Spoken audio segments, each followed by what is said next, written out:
మాతృదేవోభవ పితృదేవోభవ ఆచార్య దేవోభవ. శ్రీ క్రోధినామ సంవత్సరం 2024 డిసెంబర్ మాస ఫలితాలు మనము ఇప్పుడు ఈ వీడియో ద్వారా తెలుసుకోబోతున్నాం. గత మాసం నవంబర్ నెల అందించినటువంటి మాస ఫలితాలకు విశేష స్పందన లభించింది. చాలా చక్కగా ఆదరించారు. మీ యొక్క అభిప్రాయాన్ని కామెంట్ ద్వారా తెలియజేశారు. అందరికీ కూడా పేరు పేరున కృతజ్ఞతలు తెలియజేసుకుంటున్నాను. అదే ఉత్సాహంతో ఈ మాసం అన్ని రాసుల వారికి మాస ఫలితాలు ఎలా ఉన్నాయో మీకు తెలియజేస్తున్నాను. ముందుగా మేషరాశి. ఈ మేషరాశికి చెప్పాలంటే ఒక విధంగా ఈ మాసం అదృష్టకరంగానే ఉంది. ఎందుకంటే రాశ్యాధిపతి అయినటువంటి అంగారకుడు 4వ ఇంట నీచపడి ఉన్నను, తను దురవస్థను పొంది ఉన్నను, తనను ఈ రాశిని ఇబ్బంది పెడుతున్నటువంటి శనిగ్రహాన్ని నియంత్రించడము విశేషమైనటువంటి యోగంగా చెప్పవచ్చు. ఎందుకంటే మేషరాశి వాళ్లకు శనిగ్రహం లాభంలో ఉన్నా కానీ బాధకాధిపతి. మేషరాశిని మొట్టమొదట ఇబ్బంది పెట్టేటువంటి గ్రహం ఏదైనా ఉందంటే అది శనిగ్రహం మాత్రమే, మేషరాశి అయినా మేష లగ్నమైనా.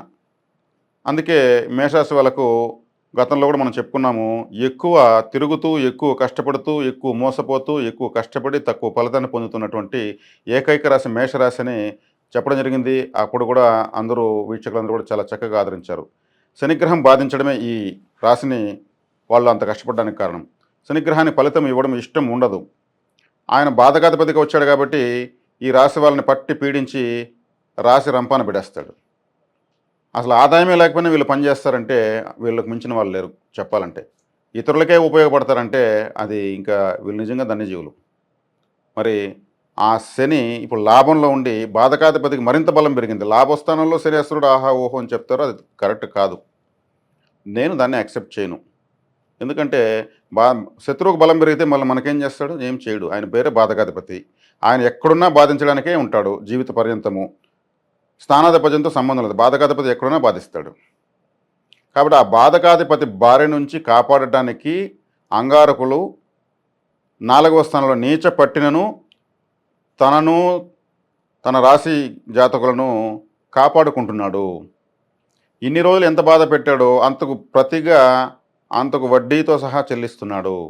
శనిగ్రహాన్ని పూర్తిగా తన కంట్రోల్లోకి తీసుకున్నాడు. ఆయన నీచపట్టాడు కుజుడు, అర్ధాష్టమ కుజుడు, ఇవంతా లేదు. మీ రాశ్యాధిపతి ఎక్కడున్నా ఏ అవస్థలోనే మిమ్మల్ని కాపాడడానికే ప్రయత్నిస్తాడు. అదే గ్రహం యొక్క మనస్తత్వం.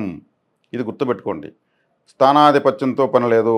మన శత్రువు ఎక్కడున్నా బాధ పెట్టడానికే చూస్తాడు. మన మిత్రుడు ఎక్కడున్నా మనల్ని కాపాడడానికే చూస్తాడు. ఈ సూత్రం ప్రకారం ఆయన నీచపట్టినను అంగారకుడు శనిగ్రహాన్ని కంట్రోల్లో తీసుకున్నాడు. శనిని శనిగ్రహ 2 ఇండ్లను తీసుకున్నాడు. అష్టమ దృష్టితో కుంభాన్ని, సప్తమ దృష్టితో మకరాన్ని. అదేవిధంగా మరొక రాశి తులారాశిని కూడా 4వ దృష్టితో ఇంకొక శత్రురాశిని తను గట్టిగా నిరోధిస్తున్నాడు.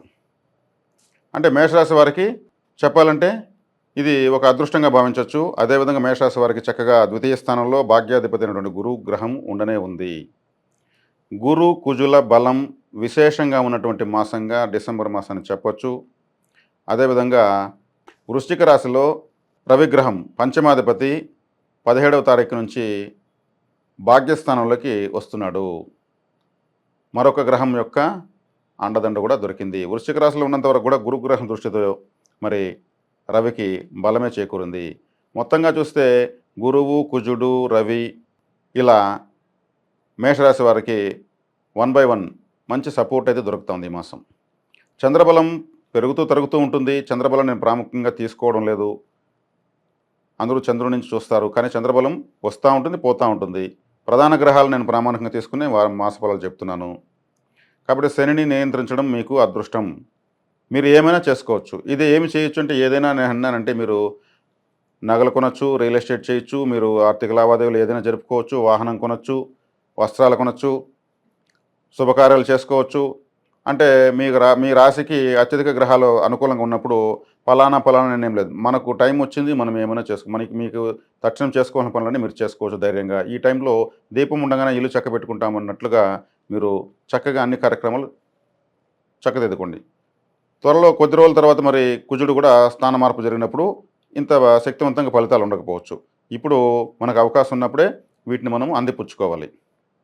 కాబట్టి బుధుడు వృశ్చికంలో ఉన్నాడు. వృశ్చికంలో ఉన్న బుధుడిని కూడా గురుగ్రహం నియంత్రిస్తూ ఉంది.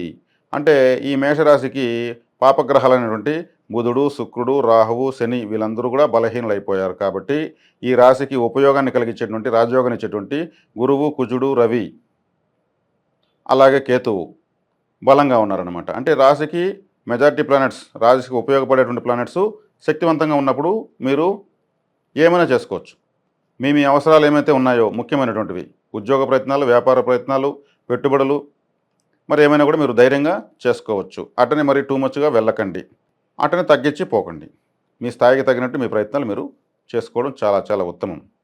కాబట్టి ఈ మాసం మరిన్ని ముఖ్యమైన ప్రయోజనాలు మీకు కలగాలంటే వ్యయంలో ఉన్నటువంటి రాహువు, వ్యయంలో రాహువు ఉన్నాడంటే సముద్రంలో ఉన్నాడు అతను, అంటే మీనరాశిలో ఉన్నాడు. అతన్ని కుజుడు కానీ గురువు కానీ నియంత్రించడం లేదు. మీకు ఒక విధంగా నిద్ర లేని రాత్రులు, అంటే కలత నిద్ర ఉంటుంది. రాహువు మేషరాశికి రాజయోగ కారకుడు కాదు.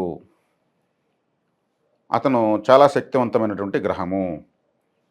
సూర్యుడిని, చంద్రుణ్ణి నిరోధించేస్తాడు. సాక్షాత్ శ్రీ మహావిష్ణువునే అతను ఏమార్చి అమృతమే తాగేశాడు.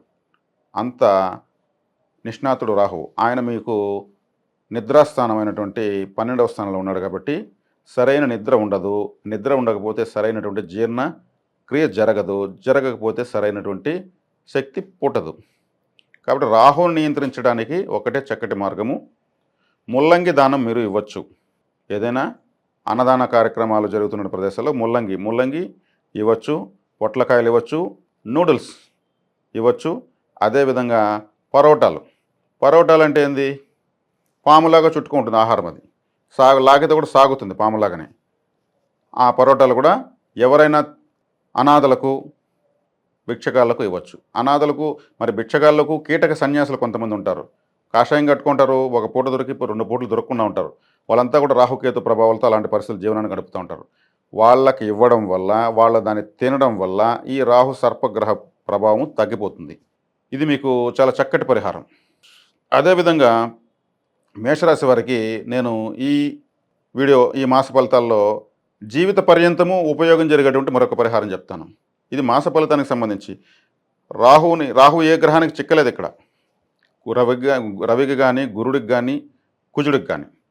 జీవిత పర్యంతం మీరేం చేసుకోవచ్చు అంటే, మీ యొక్క ధనస్థానమైనటువంటి వృషభ రాశిని బలపరచడం వల్ల డబ్బు రావడానికి బలం పెరుగుతుంది. వృషభ రాశి అంటేనే, వృషభం అంటే ఏంది, నందీశ్వరుడు, ఎద్దు. అంటే మీరు గోసేవ చేసుకుంటూ ఉంటే మీకు డబ్బులు వస్తూ ఉంటుంది. గోసేవ విశేషంగా మేషరాశి వాళ్ళు చేసుకోవాల్సిందే. ఎందుకంటే ధనస్థానమే, తర్వాత స్థానమే ధనస్థానమే వృషభం అంటే ఎద్దు. శివాలయానికి వెళ్తే నందీశ్వరుడికే పూజలు చేయండి, నందీశ్వరుడికే నైవేద్యాలు పెట్టండి, నందీశ్వరుడికి కోరికలు చెప్పండి, ఆయనకే పువ్వులు పెట్టండి, అరటి పండ్లతో ఒక మాల చేసి అద్భుతంగా ఆయన మెడలో వేయండి, నమస్కరించుకోండి. ఆయన పరమానంద భరితుడవుతాడు. ఆయన పరమశివుడి యొక్క వాహన సేవ అద్భుతంగా చేసిన వాళ్ళు అవుతారు. పరమేశ్వర అనుగ్రహం కూడా మామూలుగా మీరు పరమేశ్వరుని కోరితే ఎంత ఫలితం వస్తుందో అంతకు 10 రెట్లు 100 రెట్లు మీకు ఫలితం వస్తుంది. ఇది మీ రాశి వృషభ రాశి, మీకు ధనస్థానంలో వృషభ రాశి కాబట్టి డబ్బులు వస్తుంది. అంటే మీకు కావాల్సినటువంటి దారులు ఏర్పడతాయి. ఇది మీరు జీవిత పర్యంతం చేసుకోవచ్చు. ఏలినాటి శని, అర్ధాష్టమి శని, అష్టమ శని, కాలసర్ప దోషము, ఇంకేదో పునరపు దోషాలు ఏదున్నా సరే వాటితో మీకు పని లేదు. మీరు ఎప్పుడు కానీ గోసేవ, ఎక్కడ గోశాలకు వెళ్ళినా పశుగ్రాసానికి డబ్బులు కట్టండి. గోమాత, నందీశ్వరుడు సేవ విశేషంగా చేసుకోండి. పశుగ్రాసానికి డబ్బులు రిసిప్ట్ మీ పేరుతో తీసుకున్న వెంటనే మీకు సమస్త దేవతల అనుగ్రహం కలుగుతుంది. ఎందుకంటే గోమాతలో 3,000,000 దేవతలు నిలయమై ఉంటారు. ఇంతకన్నా మించిన పరిహారం మీకు ఎక్కడా దొరకదు. లక్షణంగా చేసుకోండి. 1,000,000 యజ్ఞ ఫలం మీకు లభిస్తుంది. స్వస్తి.